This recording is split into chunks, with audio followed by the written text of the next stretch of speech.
Hi, good morning. Sayo ko karon guys kay ako'y klase. Ako'y klase sa IELTS.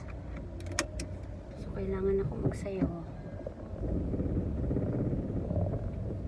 Actually, ay ambot. Dili mo ko sayo makatulog, good ba? Nasanay na ako ang body body temperature.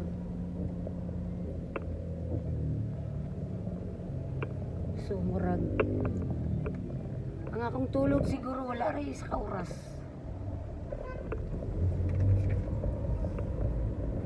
So nag-review ko karon.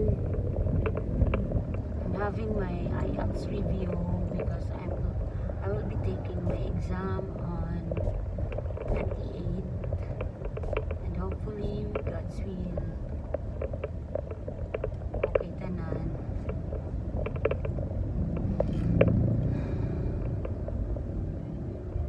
Laban lang.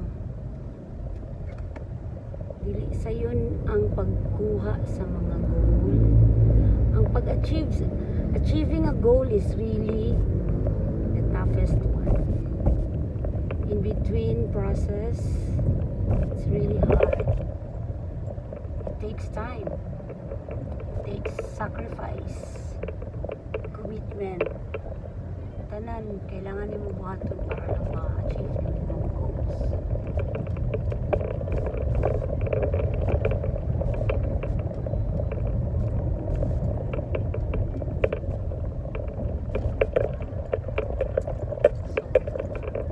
Fighting.